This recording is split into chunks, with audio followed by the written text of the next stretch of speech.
Right, welcome to whatever this podcast is, but it doesn't matter because hopefully this will be the last political podcast of this little season series. We have got Martin Casey, a very lovely name. We're going to talk a bit about that now. Martin, could you tell these wonderful people who you are, what your background is, and why you are going to be looking to be an independent? Am I right? Independent councillor? Absolutely, yeah. Hi Ed, and thank you very much for the opportunity. This is brilliant, and this all started from a phone call when I was asking you about teenagers and what the young people are doing in Chippenham, so really keen to understand a bit more about that. Martin Casey, I spent 30 odd years in the army, retired about 9 years ago, there or thereabouts, and settled in Chippenham. I met Nikki when I was here on leave one weekend, and the rest is history. So in 2006 we've lived around here. I had a little bit of an absence. My job took me up north for a year, and so I went out to Chester, came back and lived in Kingston Langley for a couple of years before moving back into Chippenham last summer. Yeah. So while I was at Kingston Langley, COVID hit. I became a parish councillor while I was there because I just thought that the parish council then needed an injection of youth. Here I am in my autumn of my years, and needed some energy and some vibrancy. So went on to the parish council and learnt much about council business and organisations outside the military, which is great, and met some fantastic people. COVID hit last March, and I set up the COVID-19 response for the village. So I was driving back one night. I was one of the people that Boris Johnson then told off the following Monday morning. I'd been down to Weston-super-Mare. I had not seen the crowds on the beaches that were purported to have been there. And on the way back, I was with my wife in the car, and I said, well, do you know what? There are people who are going to want to help, like us, and there are people who are going to need help, especially in the village out in Kingston Langley Parish. And where predominantly most people are over 60 out there, so at least a third of the population over 60. And I thought, well, let's put them all together. So we got up our butts and did something for the community, which is hugely rewarding, as you know, when you work in the anybody. That's hugely rewarding. My time in the military, Salisbury was my first posting. So little boy from London came out and saw green things and trees growing and animals running around live and not behind cage bars and things like that. And fell in love with the county. So at every chance I had, I opted for a posting, so spent quite a lot of time around about Tidworth. We still work down there. Yeah, which is good, Tidworth, Bulford, kind of area, wide open plains to play with. And of course my job has taken me abroad, so Afghanistan, Iraq, the former Yugoslavia, all the republics, the former Yugoslavia. So that's where my wife comes from. We've got another little link in there, and I speak a little bit of Serbo-Croat. So please the do that. Side of Croatia. We're just doing that because my wife's been trying to get me to learn. This is for Maya. That's interesting. So I had a fantastic military career, and I put it down to, and this, please, and this is where I've asked you before. So I put it down to when I was growing up, and after school I used to go to after school clubs, and gymnastics, boxing, all that sort of stuff in West London. So how do you vent your frustrations as a young man growing up in West London? And I think my first phone call to you was, what do people do what do young people do in Chippenham? What have they got at the moment? We're now starting to build extra houses. We're now putting a massive road. We're objecting clearly, but potentially a massive road going through. But what are the young people? What's here for young people to do? And I came to sort of ask you that question. But, so that could help fill in a blank that I've got in my views of what might be good for Chippenham. Clearly we've got to go to the people. Because it's people first, and I'm really about look at the community. How do we unite the community? It's all about extremes, it's bringing people in, but actually everybody should have the same aim in what's best for Chippenham. That's what I want to be part of. So clearly independent, no affiliations to any party. That means I can't get sacked by Boris Johnson's cronies or anybody else. And actually just reflect the views of the people of the town. And how refreshing that is to hear. Not that most of the people I've interviewed in this section of our podcasts, some of them are new councillors like yourself, some are party affiliated, some are independent. I don't get, I've said it a million times on these things, I don't get party politics, because how could you possibly, on the one hand, be standing strong with Theresa May?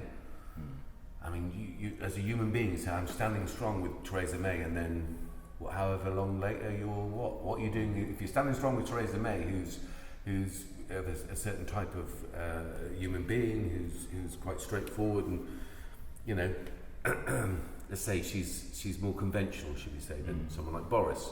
Bless him. Now he can't help himself. He can't help his whole history, I'm sure. But that doesn't mean to say he should be the Prime Minister. You know, it's like, at what stage do people look at Theresa May and Boris Johnson and say, yeah, they're much of the muchness.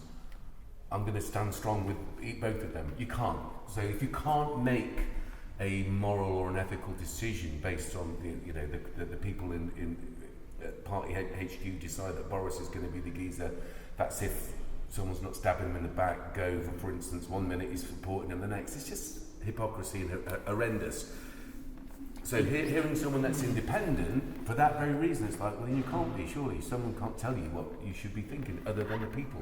It's an interesting view, and I think you take the people away from the politics and then put the politics back in the hands of the people. Yeah. And you're absolutely right. I can see people sort of looking at the Tory party, and I know your views on Tories. Well, that's an Irish name. Tory is an Irish insult. It's about being a bandit. It's being a rogue and a thief. And I get that, but if and I know that you feel strongly about it. So if Toryism is what you're about, then you stand with that political persuasion.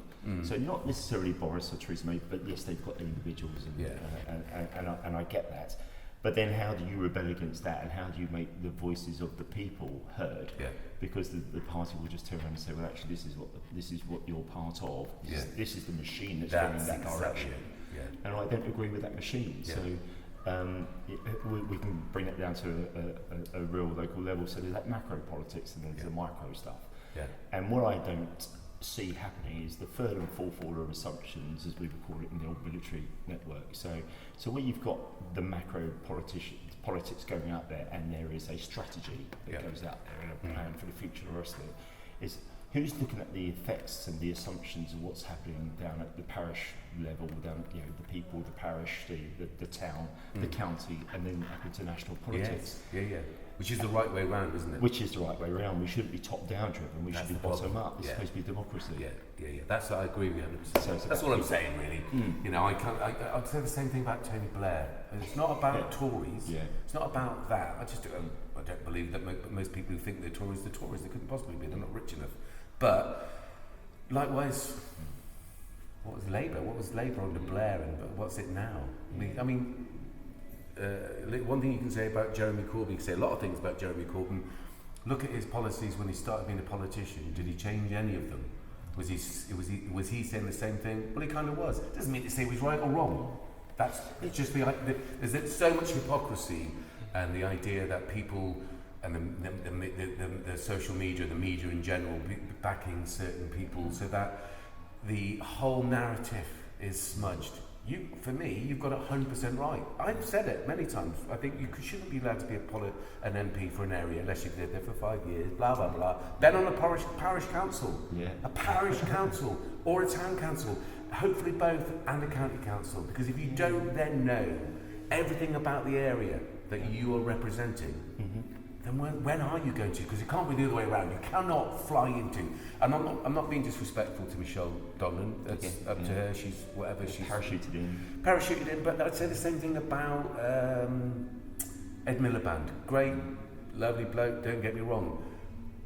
But he's representing Doncaster. I cannot believe. And I love Doncaster. So no disrespect to either of those things. How does Ed Miliband feel about Doncaster? In his heart and blood, is he going to stand up there and go, "No, lads, you don't get it. We don't like that in South Yorkshire"? Is he hell? Because he comes from he's a very interesting intellectual, stab as a Marxist, all sorts of interesting stuff. Has it got anything to do with the people in Doncaster? Because in Doncaster, even if a lot of the stuff is similar to everywhere else, there are specific problems, there are specific challenges. Some of them are historical, cultural, you name it. Same with you. You're getting to know, and you've had a bit of travel. what happens, what works. So you see this thing here? That's That's actually a drone. I know that's a drone. I know that's the the COVID-19 drone. It's just making sure. Right. It's just, for me, it's much more simpler. The macro and the micro is like, the micro is, here you go, here's the micro, you asked me about this this. Is people's lives. These are hundreds of different young people who used to use the Bridge Centre and cannot. Now, it was bad enough when they couldn't then, this ideological idea of head of austerity. No, it's because capitalism doesn't work. What do you think? What's your views on capitalism? Oh well, that's good. Yeah, no, I'm interested. And this is something I was going to say earlier on, but it's about extremists. Extremists can't live together. They can't. So if you're too far down the capital road, the capitalist road, that's when you get that imbalance.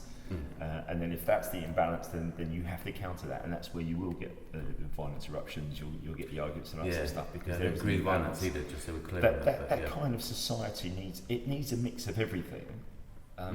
Too much of one is take the body. Too much of one thing is wrong. Do people not get it? That capitalism is the actual root cause of the climate breakdown. Do they not actually get that? It's like, well, the damage that's caused by the capitalist since the Industrial Revolution. I mean, if you want a straight yes/no answer, no, I don't. I'm interested. Then I think you do that and just say, well, actually, I believe that a little bit of capitalism is right because you've got to have some kind of entrepreneurialism. I still want to see young people. I want to see more and more investment in our youth. I don't see that in Chippenham at the moment, so keeping it down on that micro level. But I don't see that. But that's where our stars from the future is going to come. Now, if we need to invest in that and then they make some money and they put that money back into the community, there is nothing wrong with that. And anthropologists in the past, you can probably come up with half as people as I could. People who have made their money from other areas, Steve Jobs and the rest of it, but actually then putting that money back into saving sort of parts of the world. So I think we've got to have that.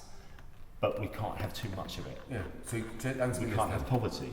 Well, we're always going to have poverty, but we shouldn't have too much of it. There you go. I don't believe that. I don't believe that we have to have poverty. You have to have poverty, and because it suits the capitalist purpose. Because it's like if you don't work hard enough, you're going to end up like this. It's like, how about this? Then you have to bring royalty into it and say, well, how does that work? Then they do literally nothing and get too much. So that's another part of the bit I don't get, but. I'm only saying this because I obviously work in the hardest areas. Now, you'd argue that and say, well, I was in the army. I'd say you're correct if you're in the hardest areas. No, hats off to you, definitely. Well, no, but it's not. It goes both ways. And my dad was in the RAF, wasn't he? So he's got 2 campaign medals. So someone must have been shooting at him sometime. You don't get, yourself. Aidan was one of them, wasn't he? Aidan, yeah, exactly. And I think Borneo was the other. But I think it was I might be wrong. He was definitely in Borneo as well, but I can't remember his other campaign medals now. But anyway. It's that thing, up front what it looks like. What are you really doing when you're in the military? You are predominantly, particularly from this country, protecting supply lines of wealth. Yeah, potentially. Yeah, you're right. We're politicians' pawns. Yeah. And my dad was that. Well, he used to vote Conservative, because they looked after the big military. Why did they look after the military? Because they knew the military were the people that were ensuring that the flow of wealth, whether it's oil, got to been heroin in Afghanistan. That must have been, there's no other reason in the world. There's no oil there. No. 90% of the heroin, and we obviously work with all sorts of people, 90% of the street heroin comes from Afghanistan. Well, I see the interesting thing about that, and you're right, heroin is grown out there in poppers and the rest of it, so why aren't we putting that back into medicines? Because that's where it should be, that's where morphine's coming from. So why wouldn't they? You could if we're protecting it for that, so why don't we bring it back in and put it in there? So you can simplify a lot of problems, and I get that to an extreme, but you're right, so defending oil links and all the rest of it, so maybe some of that is wrong, Kuwait, going into Iraq and things like that. There was a political argument around that, but certainly some of that has got to go back to, well, hold on, the economy needs protecting, and to protect the economy we need oil. It's an illusion. It's an illusion. So here we go, and the climate breakdown comes from taking the stuff that was safely secreted under the Earth's crust, pumping out. Obviously, initially they didn't know that coal and oil And look what's happened because of that. Now, I'm not blaming. As I said, my dad was in the military, and I have friends who are ex-military. Of course, I do. And do I respect them? Like the Band of Brothers idea that when you are in that together, you're not going. Meanwhile, while you are protecting an airfield or you're protecting whatever you're protecting because it's part of the strategy, you're not going.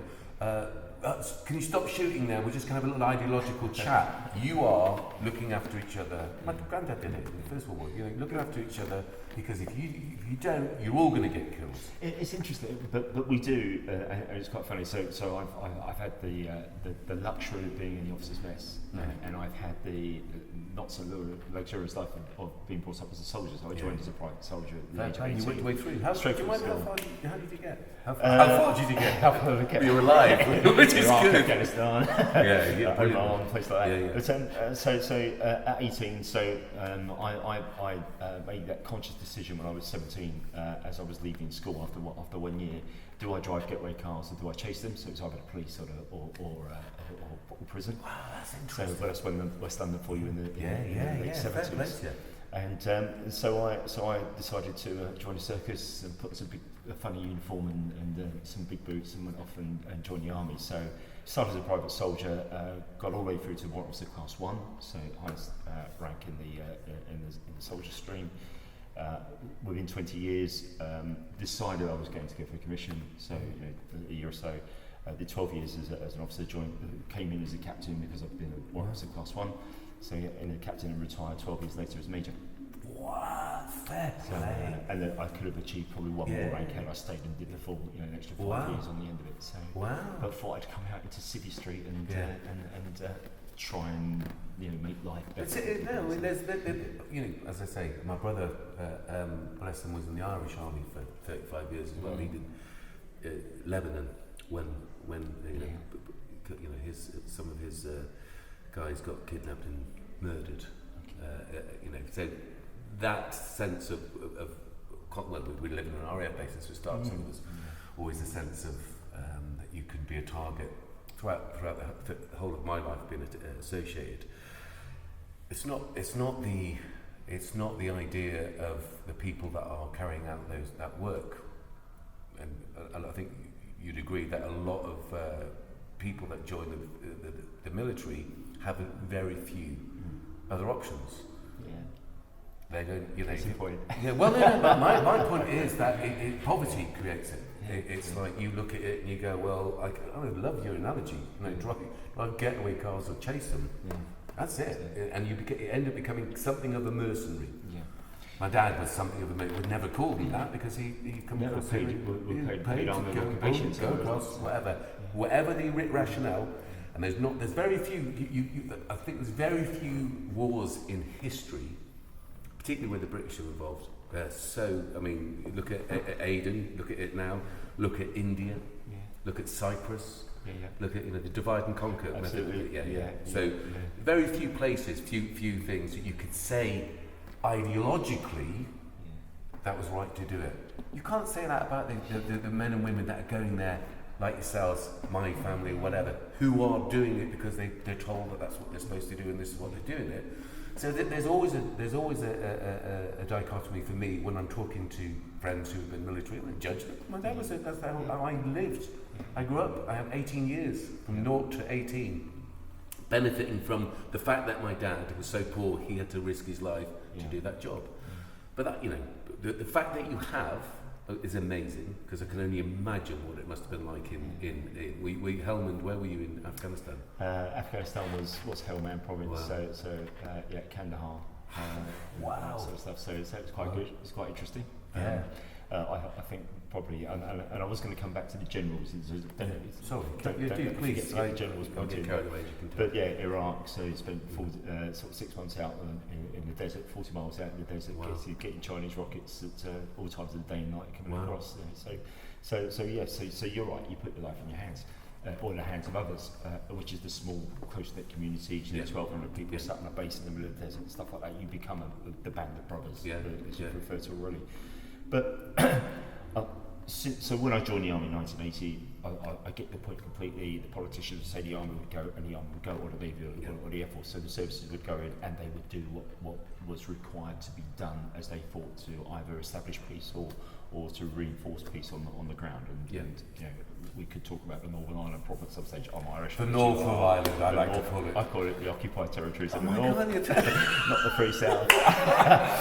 That's interesting. But then you talk about and interesting conversations you probably had with your parents and I had with my dad. And my dad was Irish Army as well.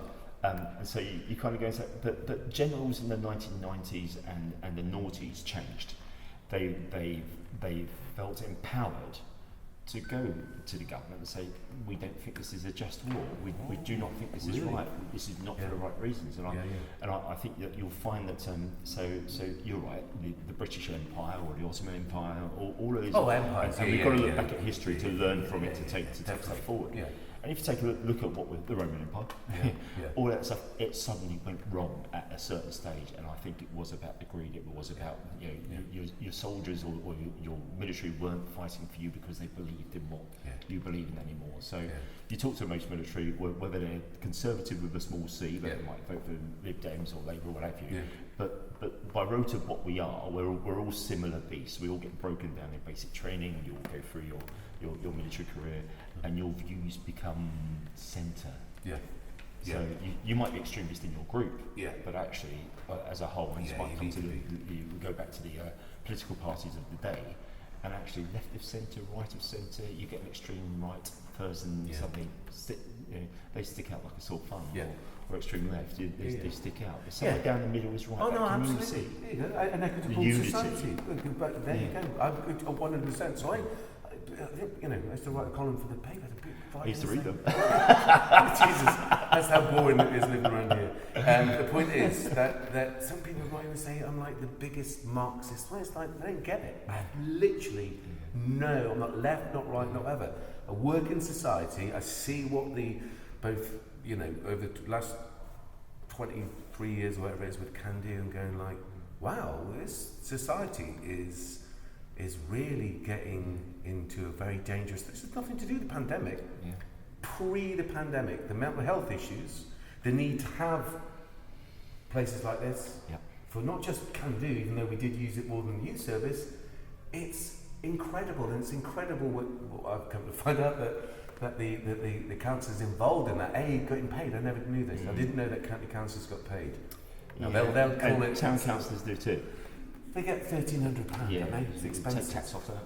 Yeah. But I'm talking about if therefore you are getting anything over that, really, anything that constitutes the money for the community you live in, and you're taking that sort of money and you're not coming to people like myself who have the experience. Fair play to you. The very first thing you did was phone up. Now, I don't know if you know anything that we've done or don't, but the truth of the matter is I do, and I've been an advisor to government, so it's like a local, who at the time, of course, I thought they were just well-meaning locals, and thinking, right, there's some really very bad mistakes here. Well, what are you going to do? They're not professionals, they're not having enough time or support, or someone doesn't think, or there's an ideological reason that they think they can get away with not supporting the young people. Now, it's a false economy. It's a massive false economy. I worked in prisons. If we don't have places like this, and not necessarily a county-run youth service, but a thread or a linkage or a net or whatever you want to call it of different organisations that can do aspects, because all young people are different, they're individuals. So what we'll do, and that's why we as an organisation do so many different activities, because you can't just say, oh well, come here and play football or come here and play drums. It doesn't work. Come here and do anything you want to do, because there's so much on offer, like a whole really, travel, cooking, life skills. Is it okay to say that you foster children? Yeah. Because I think that is any details. No. So the reason I want to say that is because one of the areas which we concern ourselves most with is children in care, and you all know the reasons for that. So to meet someone who is a foster carer is like on the line of who we know makes a major difference. So if people are worried about crime, mental health, prostitution, schools, anything else, look at how we. And you're fantastic example. How as a society we look after for whatever reason, there's a multitude of reasons why somehow young people come into care. And it's not their fault. Never. It's never their fault. So it's heartbreaking, isn't it? Yeah. So bless you. You're at the hard end as well. You see it when it happens, or it's just happened because it's happening in your family. Yeah. You're dealing with that. It's one of the most important, critical areas of our society, of our community. So, even just on that, you should be voted in. I'm being serious. Yeah. I think it's like, the person, separate the person, the party, politics, whatever. What are they doing? What are they doing with their life? I think you're right, and that's where we go back. And I'm not going to be a town councillor because of that, but and you're right about that phone call. So my initial call to you, and I knew that Can Do did something. Yeah. Can Do, and I think you might want to change this. Can Do does do.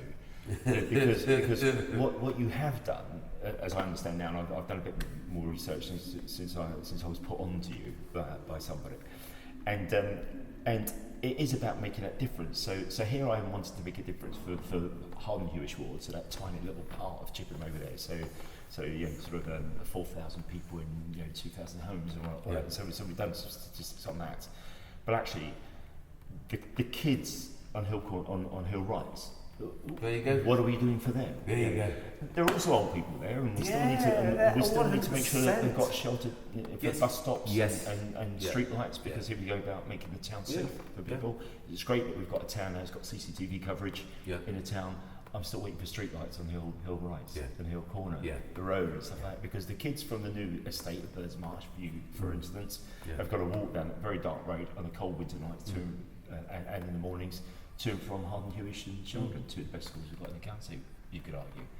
Fantastic statistics. No, I agree. I agree. And so we've got all of that. The street school, everything, same thing. So we should be looking after all of that. And, I agree. And I get that, but without putting some investment, and coming back to that phone call to you, I couldn't find anybody who could tell me what we're doing for kids. Well, my first foster child we had for about 7 years, and she's still in around Chippenham area.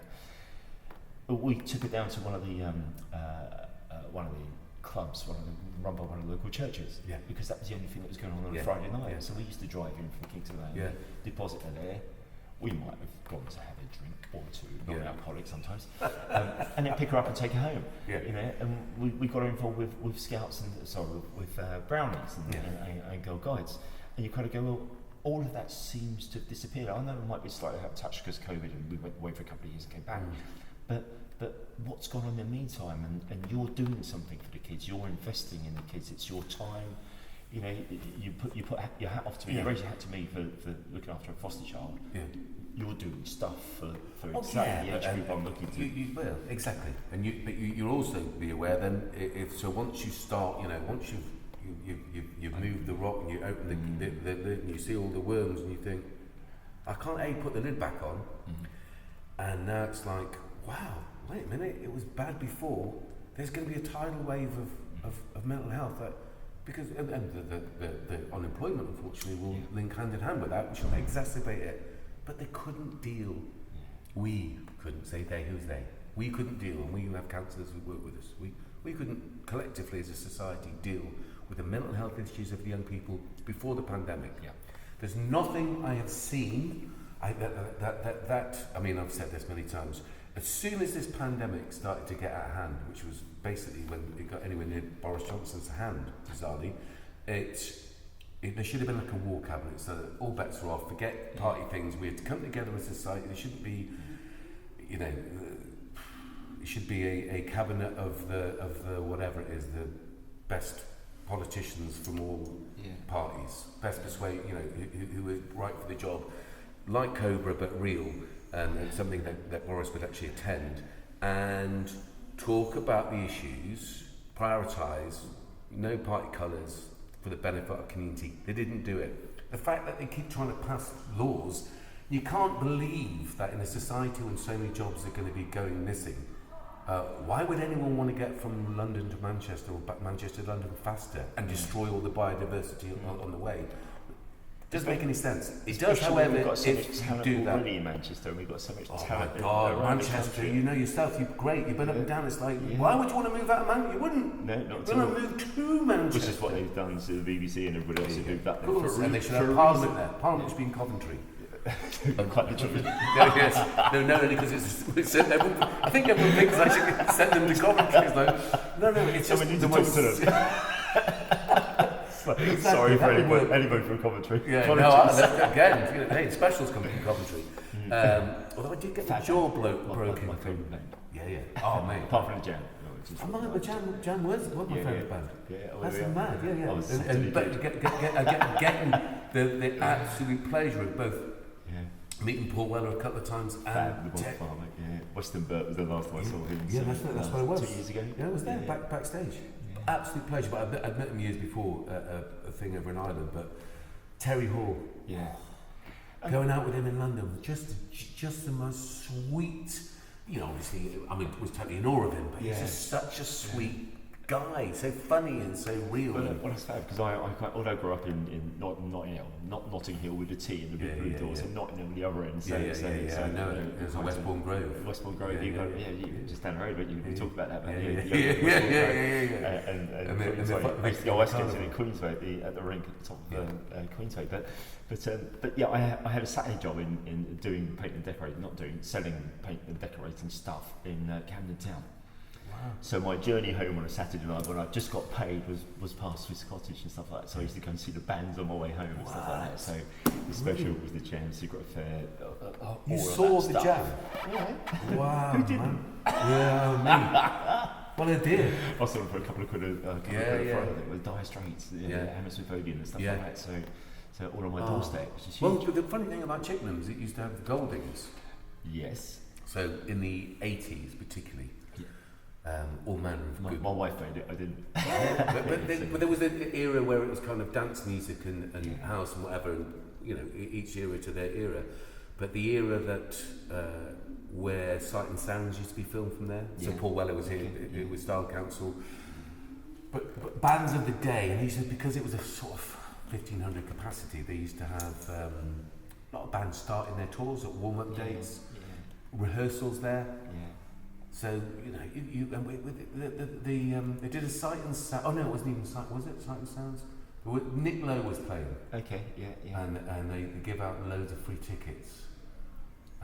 It was to get people in, wasn't it? So people could do that. That's it. So you fill it up, and you go brilliant, and then they said Elvis Costello and the Attractions and supporting him. And I was like, obviously not. Why would they? They're giving free tickets to Nick Lowe. It's like why is that not on the advertising? Guys, it's going to be a blag, but we're going to see Nick Lowe anyway, because it's a challenge lad. Elvis Costello and the Attractions. Because you're on the way somewhere, on the way back, and it's a gig on the way. Okay, glad I didn't bag this one off. Unbelievable. In Chippenham. Yeah. But when I saw Dire Straits, so my first sort of irregular concert, if you like, was Dire Straits, and I went to see them at the Hammersmith Apollo, or Hammersmith Odeon as it was then. So a girlfriend of mine, a previous girlfriend of my current wife, sorry Nikki, she worked there, and she lived in the Peabody estate, again, a trust estate around the back of it. So there's my upbringing. So Council House kid. So she said, right, hang around afterwards because they go down to the Greyhound pub. So I'm 16, so still at school. They go down to the Greyhound pub, and that's where they jam. And you kind of so you've got this big band and they're on the stage, and then half an hour later they're down the local boozer, so in the backyard, just warming down and that sort of stuff. And then, fortunately or unfortunately, one of my tours took me to Egypt, to Israel, so in the Gaza Strip, so in between Egypt and Israel at the time. There'd been a bit of a dust up between two major countries. And dust up in the desert. We were tasked to go in the middle of it with bright orange boiler suits. It's not like Guantanamo Bay, but big orange suits and purple helmets and hats and all that sort of stuff. So orange helmets and hats, and stuck in the middle of this thing. Dire Straits were then playing at Tel Aviv on the year that I was out there. So I thought, what is it? And there I was sat in this beautiful amphitheatre just outside of Tel Aviv, watching Dire Straits and Mark Knopfler doing his stuff. Wow. Having seen him a few years previous, sitting there in a pub, having a little down in the pint and gigging away in the background. It's just, wow. Yeah, and you can't beat live music. And they sounded live, like they did on Top of the Pops. Which was a crazy thing that Gold Diggers. Brilliant place, don't get me wrong, but it's a 1,500 capacity place in a small Wiltshire town. Yeah.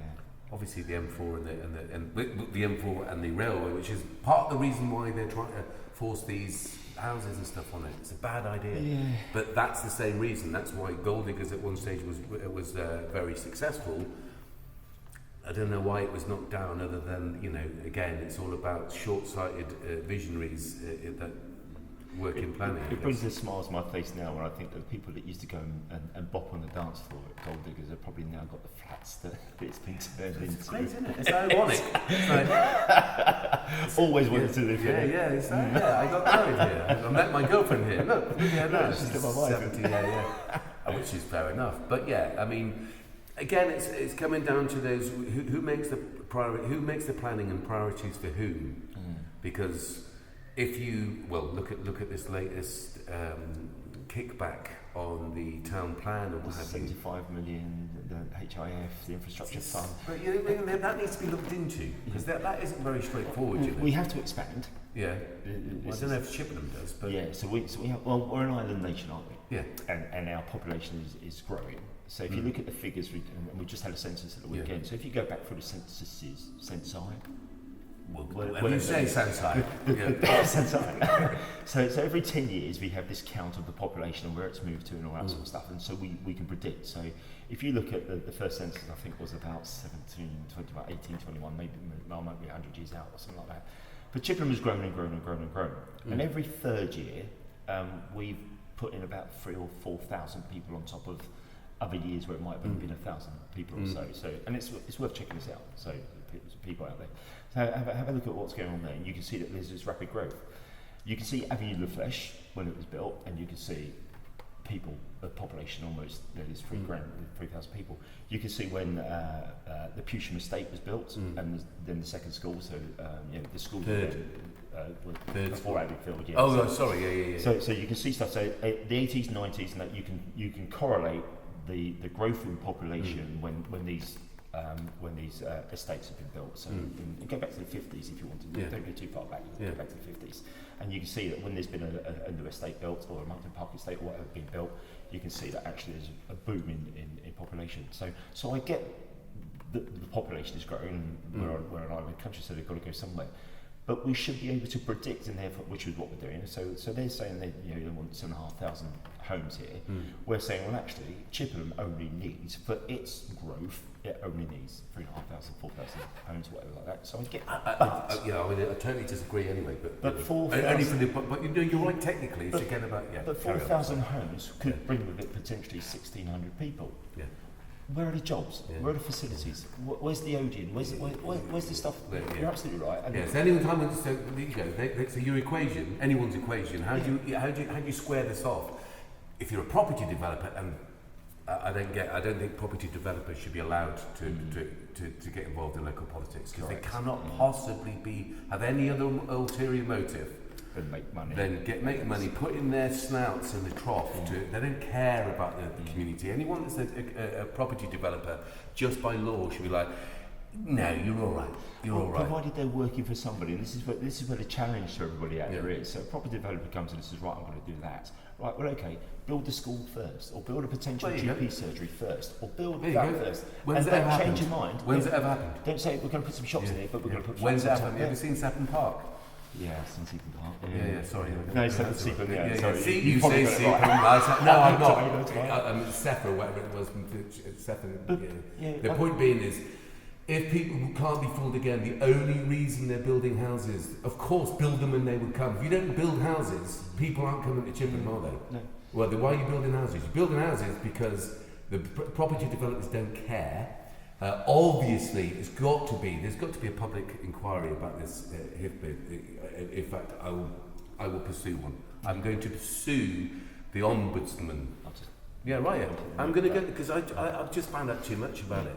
It just stinks. But you look at the plan, so the consultation was iffy, because if you go back and say, right, when were your consultation periods? And I think if I've got the right one, my brain is getting older and older and older. So my brain is getting older and older, but I'm thinking that the consultation of this was done during COVID. Yeah. Nobody's going to download hundreds of pages of planning material. You're not going to see it on a small screen. Yeah. They only opened the consultations because of COVID for 2 hours a time each time they open it, and I think they only open it for about 4, maybe 10 days. I might be wrong on some of that, and I might be confusing two major planning applications. Well, that was what they to do, though, wasn't it? But you to can't confuse say, people. is it consultation or is it not? Let's consult. This wasn't. No. This whole thing. This is why I'm pursuing this as well, because I've realised that I've spoken to other youth leaders, workers and stuff, and it's like, no. Any time they did the consultation, everyone was saying, we've got to keep this. This is so important. It's so important. Yeah. There you go. That's how important it is. It's now a rubbish car park. Yeah. So there's the consultation thing is a joke. It's a lip service. The idea that there was 3 choices, and one of them wasn't, let's not have one. Correct. The whole of the economy, the whole of the ideology of how we live and interact, always remembering that the climate breakdown is going to destroy our ability to live within our habitat. I'm not worried. I am worried about pandas, in case there's any listening. The point is, there's a direct link. We're all linked. We are a part of nature, not apart from nature. So it's like, no. Whoa. All plans should be off. HS2, all those things, until we see how we settle as a society. We're another species, aren't we? Yes. So, we need to be looking at our habitat. We need to. County farms need to be maintained. We need to be able to do community deliveries of all the local plant-based produce for old age pensioners, for schools, for whatever. Not relying on the Channel Tunnel or any Brexit deals, because that was whatever that was. I'm certainly for local business, and that's not just a pledge out there. There you go. No, local business. Saturday nights. Here's the other thing. The local printer, stuff like local that. Print, I'm trying to do the exactly same thing. Agree with you 100%. So not about suddenly becoming sort of isolationist and saying we're not going to deal with the next county. Of course we have interlinks, but what I'm saying is, how much land have we got? How much food do we need to create? Because we need this land to create this amount of food. You can't be flying in Kiwis, not because for any other reason other than A, we're destroying our own ability to live, and secondly, it's unreliable. We need to be able to, guarantee if I food. Take that down, so that Green Party manifesto, let's say, and I'm not into big party politics at all, but if you take that and that's an extreme. But actually, it's down to each individual. It's each of us to make that choice and say, do you know what? I want to buy that shop because that's selling S.H.O.P fruits. That's selling produce. That's local. It's keeping our footprint down. So it's doing our bit for society. I've got an electric car. Can't charge it very often in and around Chippenham and stuff like that. So there are 1 or 2 supermarkets that you can plug and play on it and stuff like that. But actually, I walk into town. I'm a keen cyclist, so I cycle around the county and breathe all the fumes. And again, first lockdown was great, hardly anything on the road. So I felt really, really healthy and lost a few K, which was quite nice. So thank you very much, COVID, without attracting the bug. But actually, then now that we've started back up again, you can sense it, you can feel it, and I want to do my bit for the climate, but it can't just be me. It can't just be me and my wife. But I think everyone needs to get it out of the community. Definitely. Effort should be local produce. Let's not fly in kiwi fruits. I love kiwi fruits, just in case any kiwi fruits listening. Me too. High in vitamin C. Yeah, very good. I mean, I love it. Let's spice some more in, or grow them. But you absolutely. And then jobs. Yeah, there's jobs. So apprenticeships on the land management, land stewardship, biodiversity, becoming specialists, water specialists, making sure that our environment around us is safe and clean for us to survive in. Yeah. People think we're doing the climate favours. We're not. It doesn't give a crap. And it's great to see the deer, and it's great to see the badgers. Now I've seen plans for Monkton Park. Town Council's taken over Monkton Park. I've seen plans for Monkton Park. Brilliant. We've got John Cole's Park, the Jewel in the Crown, beautiful. And I'm around there with the dogs most of the day, and I'm walking around high-bush with dogs most every day. I haven't seen. I still find it difficult to find out who owns Birds Marsh. There's something going on there, and that build up all around it, and we shouldn't be going beyond that. But actually, those people in Birds Marsh View wanted a house in the countryside or with a view of the countryside because then you can walk around and enjoy it. And going back to what you're saying about, we are a species, we're animals. Our habitat is our habitat. We need green, we need sun, we need the mental health stuff. And then we come back to, you and I talked just off camera before we came on, it was that COVID-19, so we're all measuring the physical attributes and the problems that are going on there. You and I both agree that there's a bow wave of mental issues that are going to sit on top of that. Well, actually, we should now be, and I loved your idea of having that purple party sitting together that actually of all the top brains, and some of them might have gone to private schools and public education, but all of those big brains. Look at those reports on sexual abuse in those places. Look at them. Yes, indeed. And the Church of England. Yes, unbelievable. Indeed. Yeah, and never investigated until. Yeah. But so all of those purple head, all that purple panel sitting there saying, right, okay, is this a single bow wave of mental issues that we're going to be dealing with, and are we ready for it? Is this going to be 3 waves like the Spanish flu was, and COVID is going that way? So we're coming down off the second and waiting for the third. Again, looking back at history to see what we can predict for the future. Some of that's data. And you had a really good session with Craig Cape, I think it was. He said the data. Yeah. The data is brilliant, but it's the interpretation of the data that's important, and what we're going to do about that. And I think she said that, and maybe that's just me and her speaking as project managers. I guess that's what we do. Yeah. So you kind of go, well, this is really, really important. This is. Let's see what's going on here. We should be planning now for what's for the future, but it goes back to the facilities and the amenities. What have we got? Yeah. What have we got? Cope with it? And if everyone thinks that with 7,500 more houses, and I suppose how many people that are going to be coming by 4, let's say. Right. Yeah. So if they didn't legislate for the people we had before, you can't. It's what sort of equation do people want to look at and say, how is this going to even itself out? Because the schools are going to be overburdened, all the facilities are overburdened. I also don't agree that the county council should be investing money in the stock market. I think that's really dangerous. It's a gamble. It's an absurdity. They should be investing in only local businesses. And I think you're right. And maybe I don't. And not for property development because I'm not up there yet. Let's try and change things down. But you're absolutely right. So it's about that local investment. It's about the local politics, the micro stuff. It's if the county are going to invest money there, for what reason? You've got to ask that. And is that about pensions for the future? And that kind of gets onto that horrible capitalist thinking that you're there. Ask anyone who said a pension. Have you had any of your pension? Sorry to cut across you. No. Have you had any of your pension diminished since any of these imaginary austerity? No, fortunately, I've earned the military pension, so it's never gone down. It's locked down for a couple of years. Well, to be fair to you, you have actually put your life at risk, and you'd like to think that I don't think, by the way, I'd like to think we'd be looked after. I don't think they've ever been since the history of the military. They've never. You know the stories. The help for heroes. I mean, great, but we shouldn't even have We shouldn't need to have help for heroes. You're absolutely right, and my views are strong on that. Right, okay, we should be going right. People are doing this. You do that. Mental health, physical health, whatever it is, rehabilitation. Not that I think we should be fighting any wars anyway, but if you are, you are. And as I say, my dad was in it, so we did it. So there's nothing I can take away from that other than, okay, they don't get treated very well. You know the story about the Spanish Armada. So that was obviously the weather took care mostly of it, and Drake or whatever it was. The soldiers or the sailors that were involved from the British side were left on boats in the British Channel till enough of them had died from scurvy. Because they only ever got paid when they come onto dry land. And that's how the military has always been run. The politicians go, the cenotaph, they get it. All that stuff, send them out there, they get killed, they see carnage, they're mentally scarred for the rest of their lives.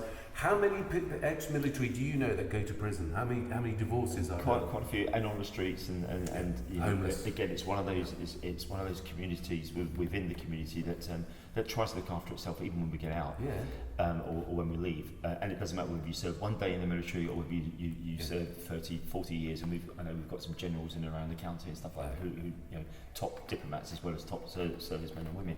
So you kind of look at that and say, well, actually, each one of those, we have our issues. We have had problems. We have seen stuff that ordinary folk might not have seen. But veterans in America are treated so much that without getting hung up on one strand, really. Veterans in America appear to be much more supported and better supported than veterans in Britain. American forces are about 10 times the size of ours, and they usually get about 10 times the amount of casualties and deaths that we get when we're involved in similar sorts of wars. But you come back to this country, and they're now producing a Veterans ID card. We've now got a number of undertakings from a number of organisations who say they will support military and the ex-military community and the veteran community and stuff like that. But it's still yet to take off in real terms. Is your dad still around? All right. No. So he's doing all right now. Yeah, he'll never change. No, apparently not. But bless him. Yeah, no, absolutely. But no, it's that, isn't it? It's but the hearing, the knees, the leg scapes, all the running that we do, the hearing goes because that's what I'm saying to people. Just don't get it. They think that someone's got their arm blown off. It's like no. Yeah. And we don't go out killing people. Of course. Every single element of it, mentally and physically and emotionally, is hard. And how they sent the lads out and the ladies out with all that rubbish equipment. I mean, did that just beggars believe? How there's not mutiny? In the older days, that's all we had, wasn't it? Yeah, so I'm not going to quite go back to greatcoats and yes, but the materials got so much better now. But unfortunately, we were in a stage where the military drove industry because the military said, right, there is a need for this. Yeah, we went through the military 80s. complex that's in America as well. That's disgraceful, really. We then went through the 80s, 90s, where it was a case of, right, we're now at war, which means we need more stuff. Yeah. Just before that, it was the civilian industry, so Gore-Tex. Gore-Tex was new, waterproof material. Wow, it was really, really great. Now everything's made of that. Now what we're trying to do is make sure that there is enough equipment for servicemen and women on the front line or elsewhere, that they are adequately protected, they can protect themselves. And I'm with you, war is the last thing that anybody wants to do. Well, we're animals, we go back to the species, we're tribal, we'll fight, so there will always be some kind of, and it could be over the most futile of reasons. Yes, real or not real. But actually, you want to protect everybody. You don't want to go to war in the first place, so the general's standing out to politicians saying, do you know what? This is really not one for us, not our gig, but actually you'll be told to then go, and that's democracy for you. Yeah. So you've got to go off and do it. But while you're in those places, you've got to be properly protected, have adequate equipment that you're going to be able to protect yourself and others. And most of the time, and I will go back to personal experience on this one, is that you are there protecting the society of that country. You're there protecting the weak and the vulnerable, or that, so that they can go around their lives the way they were without being imposed upon. Doesn't happen in every case. It's not quite right. We can all pick out examples from history when it's gone wrong. Yeah. But go back to the 1990s and the former Yugoslavia. A lot of protection going on there, and each of those factions deserve to live as an independent, to do their own thing in their own communities. But it just wasn't going to happen. There was just too much going on. We haven't discussed the Irish question. Because most people don't understand it, do they? No. They think somehow it's to do with the Catholics and the Protestants, and how shocked they are when they realise it's just about good old imperialistic British divide and conquer. They don't know where they don't understand where the Protestants come from. But they don't understand where the Protestants come from in the original. Got it, brilliant. But so they got that. I bet it's not about religion, and most intelligent people do not prescribe to organised religion anymore. So it can't possibly be about religion. It's about money. It's about territory. With the British, I don't know if you're aware of this, but what they did, because the working class poor, whether they were Protestant or Catholic, were actually complaining together about poverty. Denied jobs. Absolutely. So there's all that, particularly with the Catholics, because goes back to the law of ascendancy. Read it about it, people. You'll be shocked. But to forget about Cromwell, I mean, bless him, he did a good job of making... Local boy, wasn't he? Got a couple of pubs named after him. Just up here, actually. He stayed in the thing here. But it's that's how it works, isn't it? The propaganda, for years and years and years, living in this country and hearing what people thought was happening. It was just the Irish. These Irish people was like, no, it's nothing to do with that. And the fact that the British Army, what was his name now? I wish I knew this name off the top of my head. He was involved in the Mau Mau. He came across, he had the same philosophy. Basically what he did is he got undercover soldiers, this is true, it's been proven by the way, just murdered. I've got Mad Mike Callahan in my mind for something. He was the guy. He was exactly. There's a thing, but if it wasn't him, it wasn't him. It was a something like captain. that. It was a captain that was with the British Army. It could be Warren. It could be something. Read it, everybody. Basically, to ensure that the British military were put there, they went and assassinated Irish Catholics. Yeah. British Army, a unit went out just randomly, shot up pubs, killed people, kidnapped them, boom. Nobody talks about it here. And that is wrong. Absolutely. Well, it's inconvenient.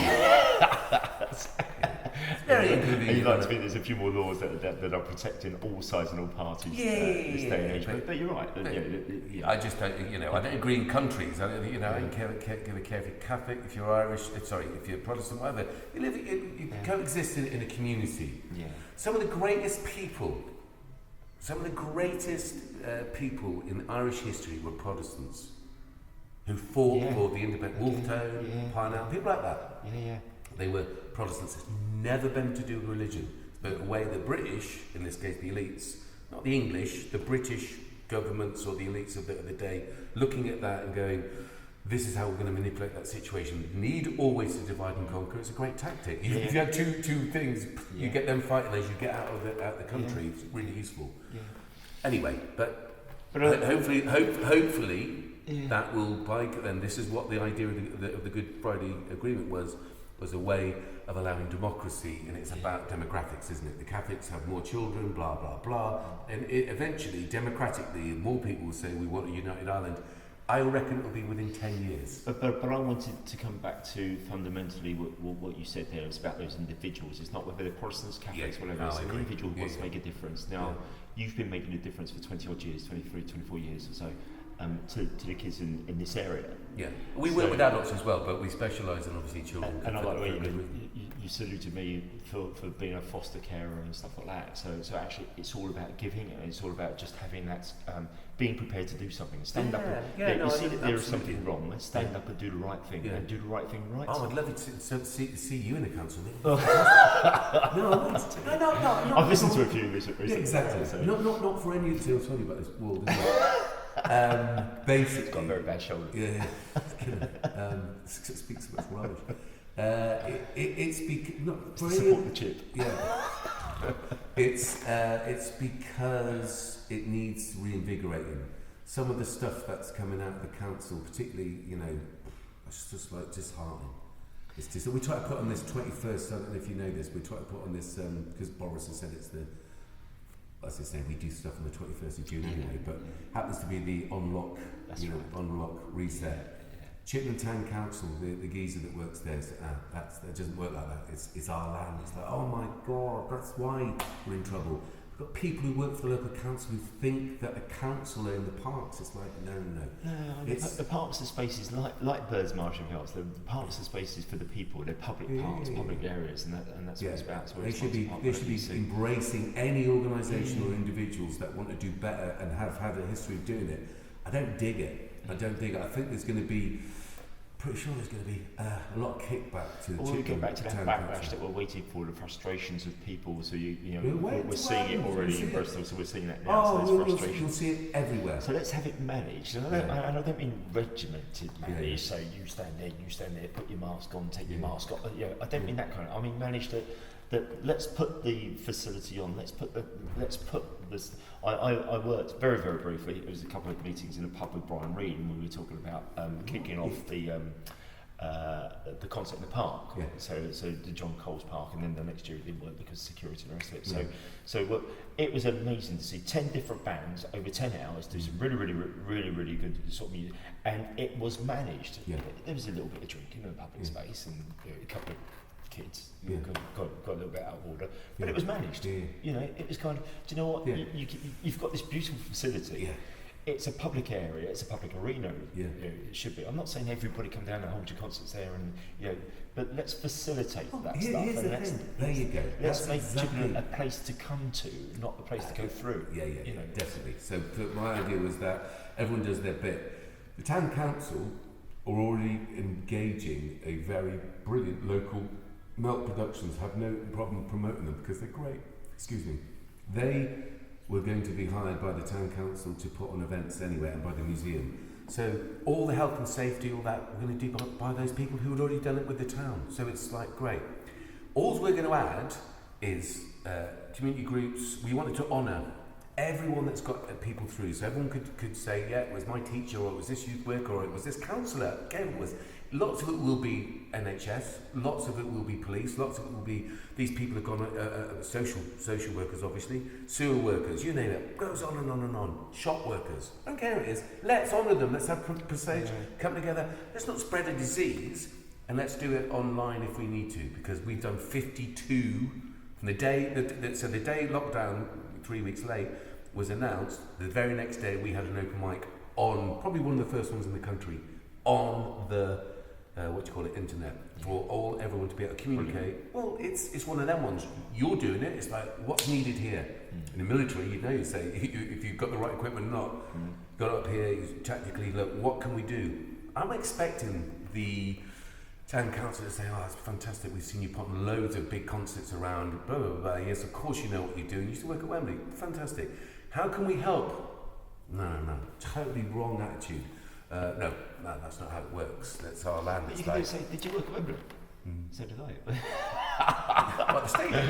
Yeah. You worked at the stadium as well? I worked at the stadium and in the arena. In the arena as well. Yeah. When I was the box office manager, not the box office manager, event manager, so I had to do the gigs, which was brilliant. Like, some of them were rubbish gigs, to be fair. But the stadium and the arena and the conference centre, so the snooker. All right, I didn't do the conference centre. So what did you do then? I was security 11, so I was one of the teams that used to go around. What year was it? Oh gosh, I'm going back 1990, 89 or 90. I left in 88. Right, so I saw Madonna there. I saw the Stones. I saw what's her name? Oh no. Whitney Houston. Tina Turner. Really? Because I think it's funny. I see Tina Turner. Yeah, I see Whitney Houston. Deacon Blue. All of those. So great. No. Well, there you go. So I saw Nelson Mandela. Oh wow. At his second, so I was the manager, one of the box office managers for the Nelson Mandela's 70th birthday. Right.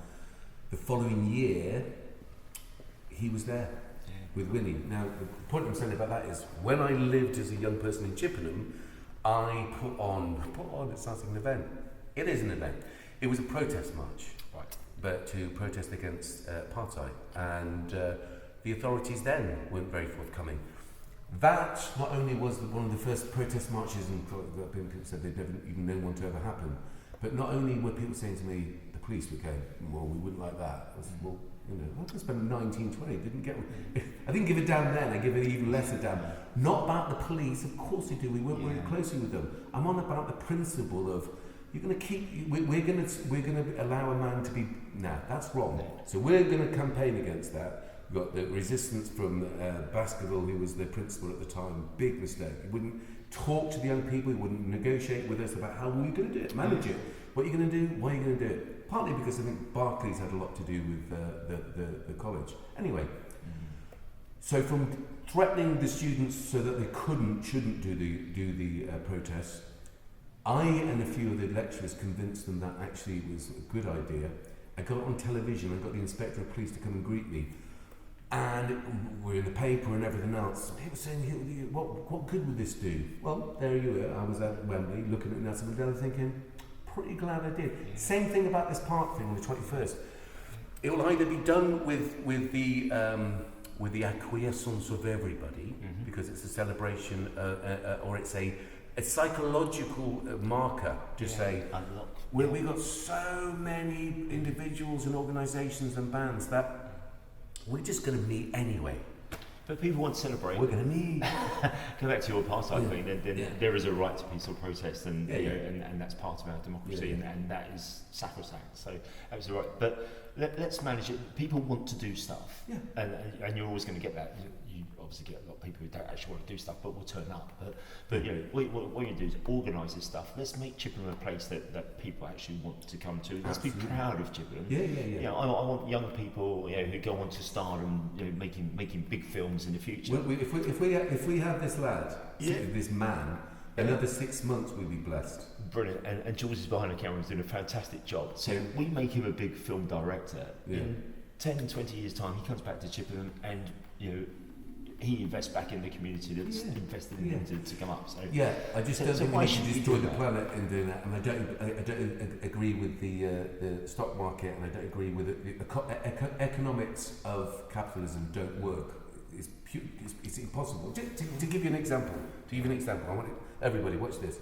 Okay, you buy this house, you buy it now, say it costs you £250,000, and then you sell it 3 years later, you hope to make another 50 grand on it if you're lucky, and you buy a bigger house. This house, one day, will have to be worth £1 billion, won't it? Yeah. For capitalism to work. It never does that. Guess what? It never does that. It gets to a certain point, then it all goes down again, and guess who's holding all the big cards? The people who've got the most money, and all the little people, the investors and everything, and county councils lose loads of their money, and the pensions. Everyone loses them. That's your investments and all that sort of stuff, isn't it? Because it's ridiculous. Why would you do it? It's the venture capitalism, all that sort of futures markets, betting on, what was the latest ridiculous thing? Betting on companies to fail. What sort of mentality? Well, it's wrong.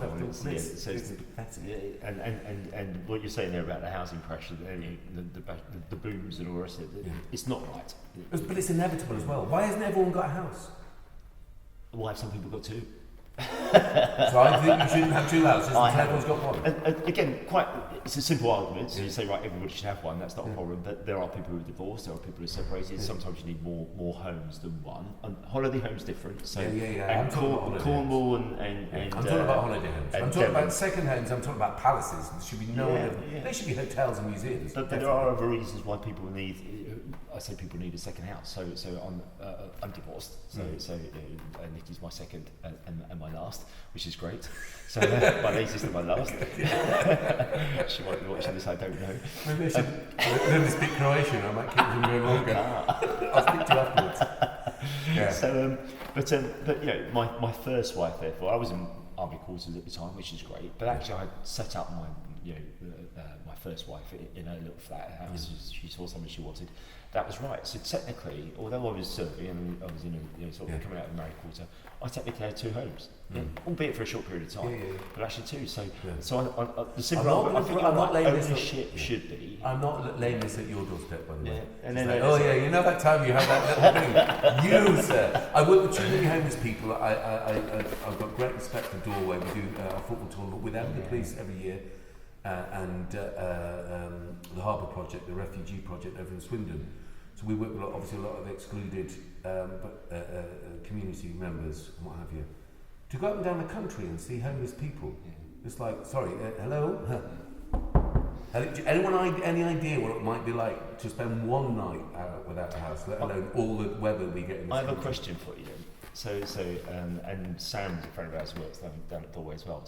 So why can't we open up schools in the evenings in 24-hour sort of sessions? So why can't we open up church halls, wherever you are in the countryside?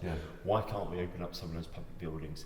And I know it might take a bit of cleaning, it's not just about COVID and stuff like that, but why can't we offer at least shelter if we got to do it? And we go back to... what the churches do. So the wealthiest property owners in this country, forget about the sexual abuse bit, and you should never forget about it. Look at the latest reports. And they've got church halls, so not just the land, they've got palaces. I was so enthralled to see that Salisbury Cathedral was actually being used for useful use for the first time in its history. But isn't that community? It's in the days the churches and chapels were hubs for the community. Hubs for the community.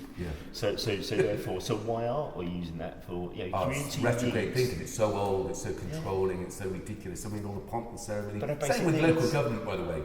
Burning of the wig. It's ridiculous. They still wear wigs and gowns. That goes to history and tradition. History and tradition of what? Slavery, poverty, exploitation. But what are they aligning it to? They've got nothing to be proud of. It's like, think about it. It's a whole line. I love stuff like that because when you look at tradition, it means that you can actually go back and either criticise or say, do you know what? Look where we are now and where we came from. So, and you're absolutely right. Why don't they do it in Trowbridge then? What a tradition. Why have they stopped using those wigs and cloaks? I don't know. Because they're enlightened. They realise it's like, you know what? It's time. I'm a military man. Well, exactly. So we go back to traditions. We still have people guarding Buckingham Palace and stuff like that. We've got police on the outside. Guess what? It's the most ridiculous thing in the world. Michael Fagan. Who's Michael Fagan? There's two Michael Fagans. There was one that got into the Queen's bedroom. There you go. Listen, how good are you lot? We've got the Air Force. They think there's anyone that thinks that they're protected in this country. They've got the police. You've got the Air Force, you've got the Navy, and you've got the Army, of course. You've got the Special Forces. They couldn't stop a geezer getting into the Queen of England's bedroom. Yeah, they couldn't stop her. But all those think about the nuclear weapons couldn't stop someone getting into the Queen of England. Not that I agree with Queens, and I'm sure she's a lovely woman. Why wouldn't she be? However, point being, it's absurd. All the priorities are wrong. You do not need somebody stand. What a waste of a human being's life to stand there like that. Well, it's not. Yeah, that's not just what they're doing. I didn't did know. work I think that's what they do. It's the costume and the stuff. It's a denigration of the human spirit to make people dress in costumes like that. I get it. My dad did it. Obviously, the number ones, all that sort of things. And you're right. Propaganda, man. And I support you on this in that just because it happened to Before us. we have you shot.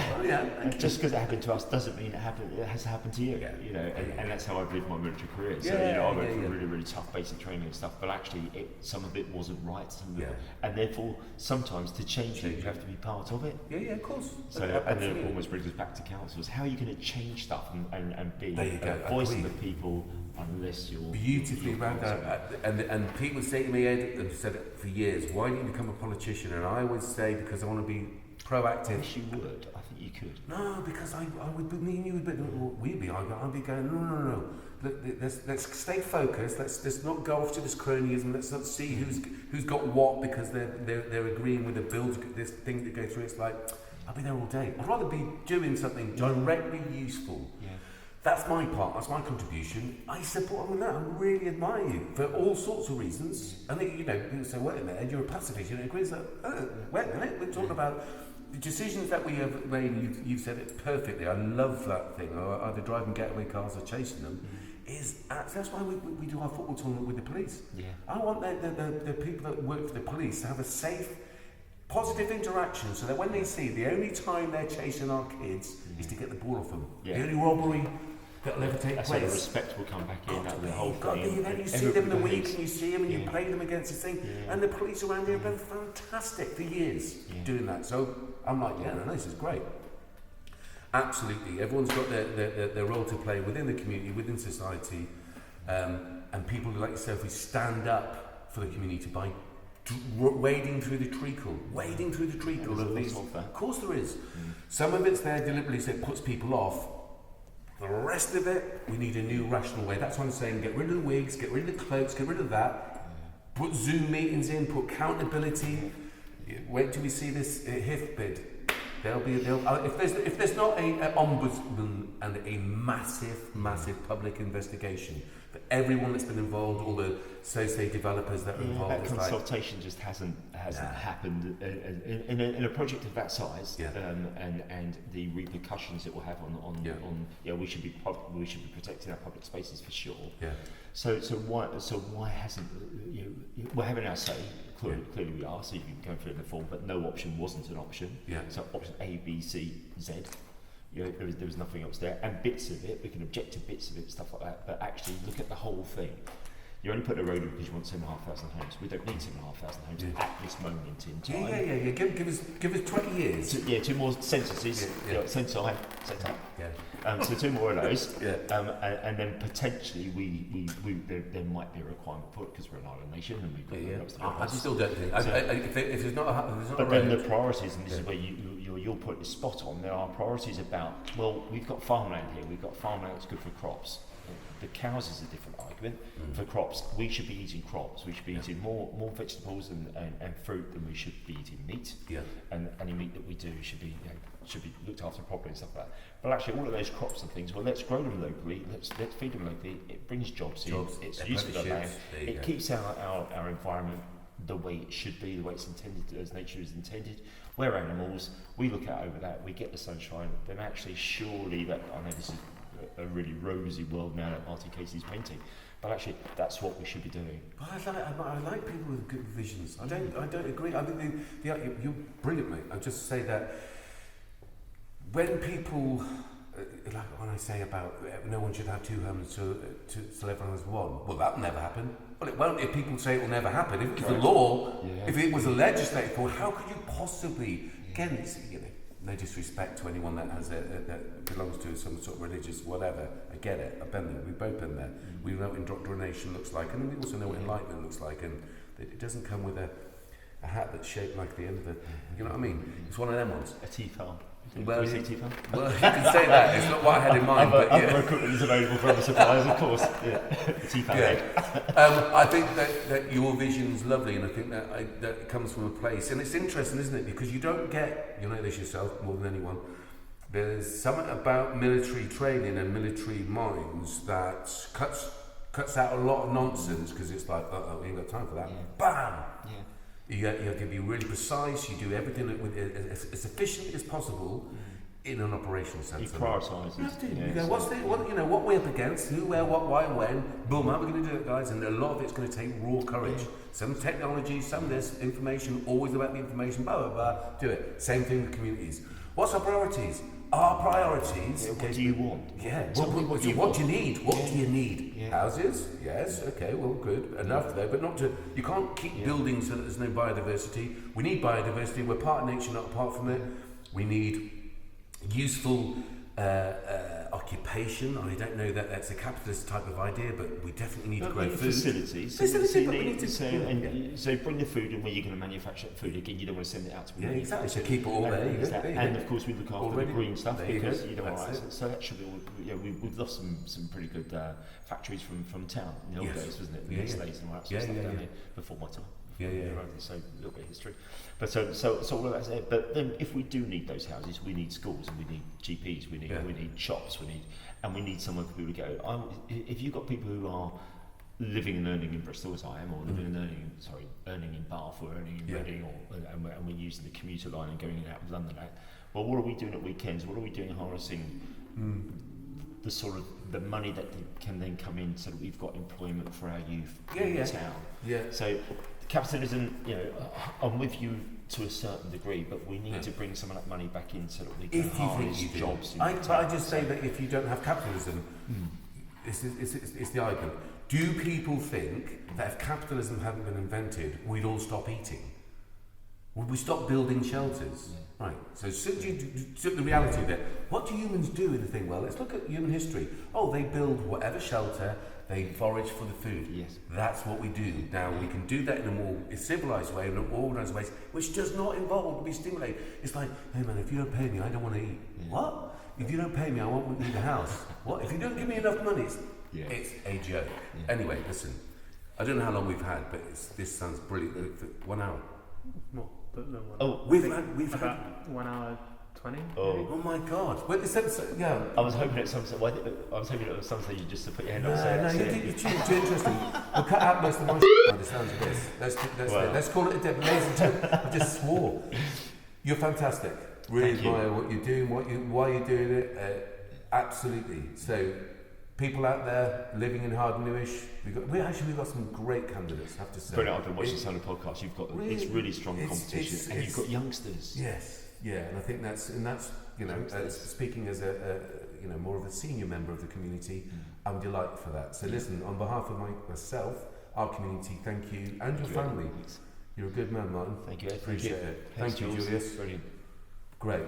Thank you.